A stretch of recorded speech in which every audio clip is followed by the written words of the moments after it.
आप सभी का स्वागत है।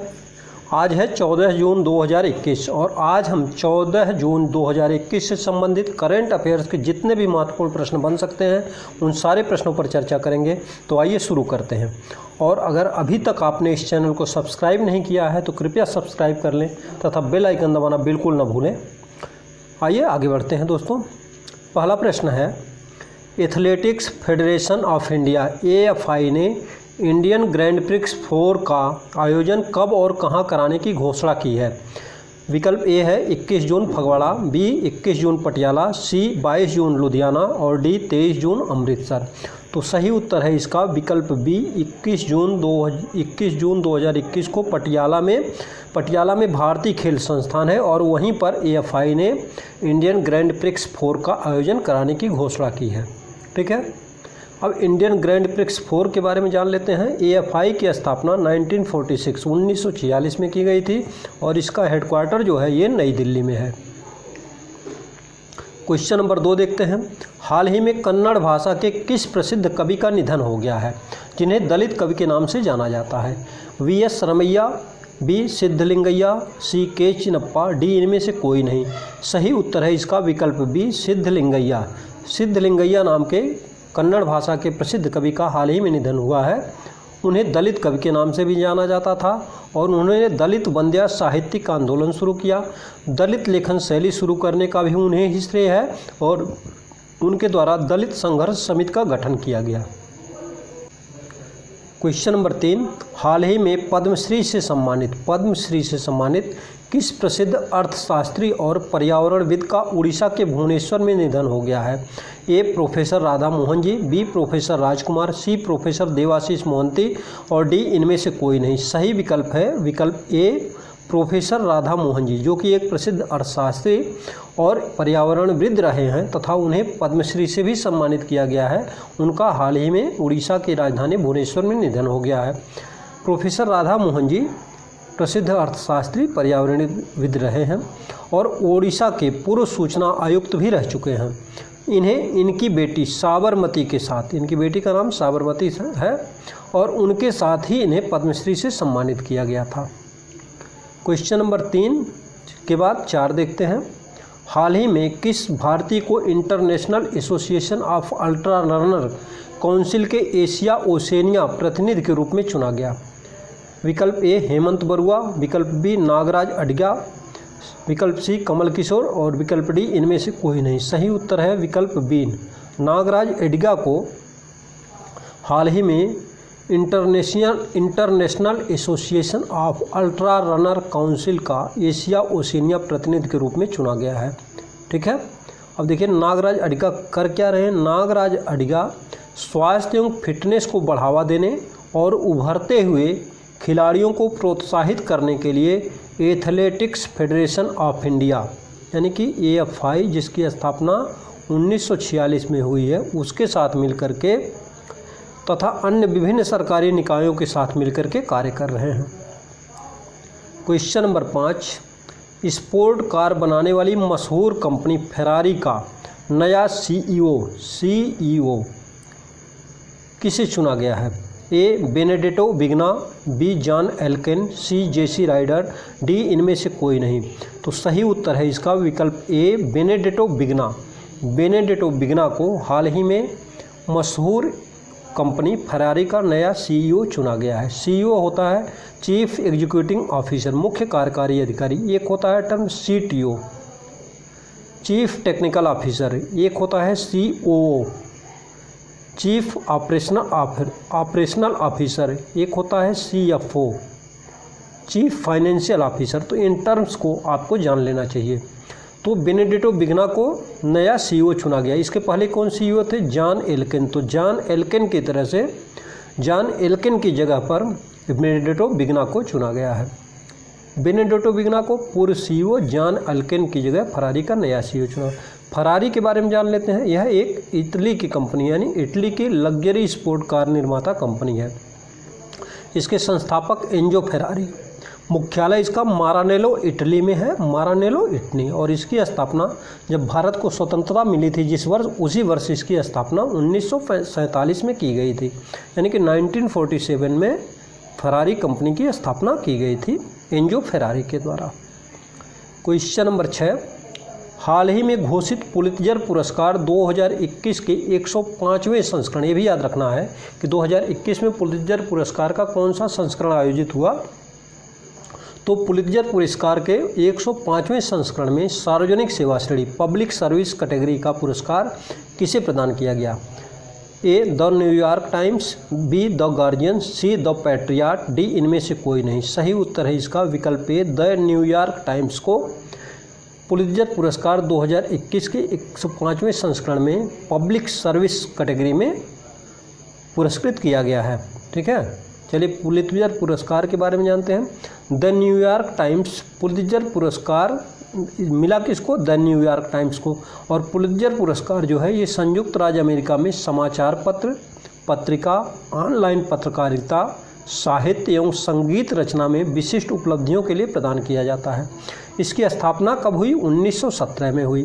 संस्थापक जोसेफ पुलित्जर, जो कि एक अमेरिकी थे लेकिन इनका जन्म कहाँ हुआ था, हंगरी में हुआ था। ठीक है, और जोसेफ पुलित्जर की वसीयतों के प्रावधानों के अनुसार यह पुरस्कार प्रदान किया जाता है। यह पुरस्कार न्यूयॉर्क शहर के कोलंबिया विश्वविद्यालय के द्वारा प्रशासित किया जाता है। पुरस्कार में 22 श्रेणियां हैं, 22 कैटेगरी में यह पुरस्कार दिया जाता है और प्रमाण पत्र के साथ साथ 15,000 अमेरिकी डॉलर पुरस्कार स्वरूप दिए जाते हैं। और सार्वजनिक सेवा के लिए किसी को भी पुरस्कार प्राप्त होता है उसे स्वर्ण पदक यानी कि गोल्ड मेडल भी दिया जाता है, गोल्ड मेडल उसको प्रदान किया जाता है। चलिए अगला क्वेश्चन देखते हैं। क्वेश्चन नंबर 7, पूर्णतः स्टील्थ तकनीक युक्त नौसैनिक जहाज हाल ही में किस देश के द्वारा निर्मित किया जा रहा है। ए अमेरिका, बी रूस, सी फ्रांस, डी इनमें से कोई नहीं। तो सही उत्तर है इसका विकल्प बी, रूस के द्वारा पूर्णतः स्टील्थ तकनीक से एक नौसैनिक जहाज विकसित किया जा रहा है या निर्मित किया जा रहा है। यह युद्धपोत जो होगा यह क्रूज मिसाइलों तथा विमान भेदी मिसाइलों तथा तोपखाने से लैस होगा। पनडुब्बियों का पता लगाकर नष्ट करने की इसमें क्षमता रहेगी और यह रडार की पहुंच से बाहर होता। तो जो स्टील्थ होते हैं, स्टील्थ विमान होते हैं, जहाज होते हैं, ये रडार की क्षमता से बाहर के रहते हैं, यानी इनको रडार नहीं पकड़ पाता है। रूस के बारे में जान लेते हैं। तो रूस के राष्ट्रपति व्लादिमीर पुतिन, राजधानी मॉस्को और मुद्रा इसकी है रूस की रशियन रूबल। क्वेश्चन नंबर 8, हाल ही में फुटबॉल एसोसिएशन ऑफ इंग्लैंड की पहली महिला अध्यक्ष किसे नियुक्त किया गया है। A Debbie Hewitt, B Tessy Thomas, C Vinci Morgan, D इनमें से कोई नहीं। सही उत्तर है इसका विकल्प ए, डेबी हेबिट को इंग्लैंड की फुटबॉल एसोसिएशन ऑफ इंग्लैंड की पहली महिला अध्यक्ष चुना गया है, यानी इससे पूर्व जितने भी रहे हैं अध्यक्ष वो पुरुष रहे हैं। क्वेश्चन नंबर 9, हाल ही में किस राज्य सरकार ने प्राणवायु देवता पेंशन योजना शुरू की है। अब देखिए प्राणवायु क्या है, ऑक्सीजन। ऑक्सीजन हमको कहाँ से मिलती है, पेड़ों से मिलती है। तो जो लगता है कि यह प्रश्न जो है वृक्षों या पेड़ों से संबंधित है। तो विकल्प हैं ए पंजाब, बी हिमाचल प्रदेश, सी हरियाणा, डी राजस्थान। सही उत्तर है इसका विकल्प सी हरियाणा। हरियाणा की राज्य सरकार द्वारा यानी यहाँ के मुख्यमंत्री के द्वारा 5 जून 2021 विश्व पर्यावरण दिवस के अवसर पर प्राणवायु देवता पेंशन योजना शुरू की गई है। इस योजना के तहत हरियाणा सरकार ने 75 वर्ष पुराने वृक्षों की देखभाल करने हेतु यह योजना शुरू की है। इस योजना के तहत प्रत्येक वृक्ष पर उसकी देखभाल हेतु प्रतिवर्ष 2500 रुपये खर्च किया जाएगा तथा जिस तरह से वृद्धा पेंशन, ठीक है, योजना की राशि में बढ़ोतरी होती है उसी तरह प्रतिवर्ष इसकी राशि में भी बढ़ोतरी होगी। हरियाणा के बारे में जानते हैं। तो राजधानी चंडीगढ़, मुख्यमंत्री मनोहर लाल खट्टर और राज्यपाल सत्यदेव नारायण आचार्य। और हरियाणा ने ग्राम दर्शन प्लेटफार्म बनाया, हवाई टैक्सी सेवा शुरू की, मेरा पानी मेरी विरासत कार्यक्रम शुरू किया और सब ट्रॉपिकल फ्रूट एक्सपो का आयोजन हरियाणा में किया गया। क्वेश्चन नंबर 10, हाल ही में मेडिसिन फ्रॉम द स्काई परियोजना के तहत फ्लिपकार्ट ने किस राज्य सरकार के साथ साझेदारी की है। ए महाराष्ट्र, बी हरियाणा, सी तेलंगाना, डी आंध्र प्रदेश। तो सही उत्तर है इसका विकल्प सी तेलंगाना। तेलंगाना राज्य के साथ फ्लिपकार्ट ने दूर दराज के क्षेत्रों में दवाइयों की आपूर्ति को सुनिश्चित करने के लिए तेलंगाना राज्य सरकार के साथ साझेदारी किया है। ठीक है, तेलंगाना की राजधानी कहाँ है? हैदराबाद। और तेलंगाना के मुख्यमंत्री कौन है? के चंद्रशेखर राव। क्वेश्चन नंबर 11,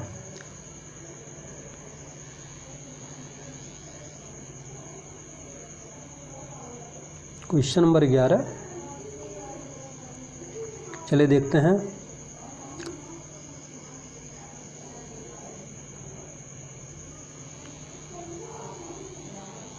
हाल ही में अंतर्राष्ट्रीय तैराकी महासंघ का अध्यक्ष किसे चुना गया है? सैम रामास्वामी, बी हुसैन अल मुसल्लम, सी डेल नूरम्बरी, डी इनमें से कोई नहीं। तो सही उत्तर इसका विकल्प बी हुसैन अल मुसल्लम को, जो कि कुवैत के हैं, इनको अंतर्राष्ट्रीय तैराकी महासंघ का अध्यक्ष चुना गया है। क्वेश्चन नंबर 12, हाल ही में किस आईआईटी संस्थान ने उष्णकटिबंधीय चक्रवातों का सही पता लगाने के लिए एक तकनीक विकसित की है?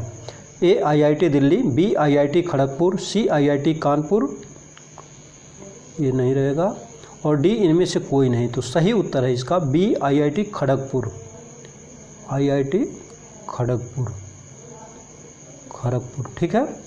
तो आईआईटी खड़गपुर ने उष्णकटिबंधीय चक्रवातों का सही पता लगाने के लिए एक तकनीक विकसित की है। अभी 2 चक्रवात आए हैं, तो जान लेते हैं। एक चक्रवात का नाम था टाक्टे, और इसका नामकरण किसने किया था? म्यांमार ने किया था। और दूसरा चक्रवात आया था यास, इसका नामकरण किसके द्वारा किया गया था? ओमान के द्वारा। ये दोनों फैक्ट्स आप याद रखेंगे कि यास चक्रवात का नामकरण ओमान के द्वारा और टाक्टे चक्रवात का नामकरण म्यांमार के द्वारा किया गया था। क्वेश्चन नंबर 13, हाल ही में किस देश के पूर्व प्रधानमंत्री खुरेल सुख ने वहाँ का राष्ट्रपति चुनाव जीता है? ए तजाकिस्तान, बी अजरबैजान, सी मंगोलिया, और डी इनमें से कोई नहीं। तो सही उत्तर है इसका विकल्प सी मंगोलिया। मंगोलिया के राष्ट्रपति का चुनाव खुरेल सुख ने जीता है, जो वहाँ पर पूर्व प्रधानमंत्री के रूप में काम कर चुके हैं। क्वेश्चन नंबर 14, संयुक्त राष्ट्र ने किस देश में स्थित कायाह राज्य में सामूहिक मौतों की चेतावनी दी है? एक आशंका जताई है कि यहाँ पर सामूहिक मौतें हो सकती हैं। ये युगांडा, बी म्यांमार, सी माले, डी इनमें से कोई नहीं। सही उत्तर है विकल्प बी म्यांमार में, या जिसको वर्मा और अब म्यांमार के नाम से जानते हैं। तो म्यांमार में वहाँ के सेना ने तख्तापलट कर करके वहाँ पर शासन सत्ता हथिया ली है। तो वहाँ के लिए संयुक्त राष्ट्र ने वहाँ के कायाह राज्य में सामूहिक मौतों की चेतावनी दी है। अभी देखिए तख्तापलट हुआ वहाँ पर, और वहाँ कई देशों ने म्यांमार से अपने राजनीतिक संबंध विच्छेद कर लिए हैं। उसमें ऑस्ट्रेलिया है और न्यूजीलैंड है। इन दोनों देशों ने संबंध विच्छेद कर लिया है। अमेरिका ने भी इस तरह की चेतावनी दी है। भारत अभी इस पर शांत है। ठीक है, भारत का अभी कोई प्रतिक्रिया इस पर नहीं आई है। क्वेश्चन नंबर 15, हाल ही में कौन सा देश आधिकारिक रूप से भारतीय ट्विटर विकल्प कू में शामिल हो गया है? ट्विटर का एक विकल्प भारत में बनाया गया है, कू ऐप। ठीक है, तो इसमें देखिए विकल्प ए ईरान, बी ब्रिटेन, सी नाइजीरिया, डी इनमें से कोई नहीं। सही उत्तर है विकल्प सी नाइजीरिया ने भारत के कू ऐप के साथ जो ट्विटर का विकल्प है उस अकाउंट को अपने यहाँ लागू करने के आधिकारिक रूप से घोषणा कर दी है। अब कू के बारे में जान लेते हैं। कू एक माइक्रो ब्लॉगिंग प्लेटफार्म है, एक ऐप है जो 2021 में निर्मित किया गया, और निर्माता इसके हैं अप्रमेय राधाकृष्णन और मयंक विद्वाट। प्रधानमंत्री नरेंद्र मोदी ने अपने मन की बात कार्यक्रम में भी इस ऐप का जिक्र किया है। ठीक है, हाल ही में कुछ खबरें आई हैं कि ट्विटर ने बहुत सारे लोगों के जो ट्विटर अकाउंट्स हैं उनको या तो सस्पेंड कर दिया है या हटा दिया है। तो इस तरह से खबरें, और कुछ सरकारी रूल्स रेगुलेशंस बनाए गए हैं, उनका पालन न करने के लिए ट्विटर को आगाह भी किया गया है। तो इस तरह से ये नया जो कू ऐप बना है उसको नाइजीरिया ने अपने यहाँ लागू करने का निश्चय किया है। तो इस तरह से आज हमने 14 जून 2021 से संबंधित करेंट अफेयर्स के महत्वपूर्ण प्रश्नों को देखा। यह वीडियो आपको अच्छा लगा हो तो कृपया लाइक करें, तथा अभी तक अगर आपने इसको सब्सक्राइब नहीं किया है तो प्लीज़ सब्सक्राइब कर लें, तथा बेल आइकन दबाना बिल्कुल ना भूलें। आपका दिन शुभ रहे। धन्यवाद।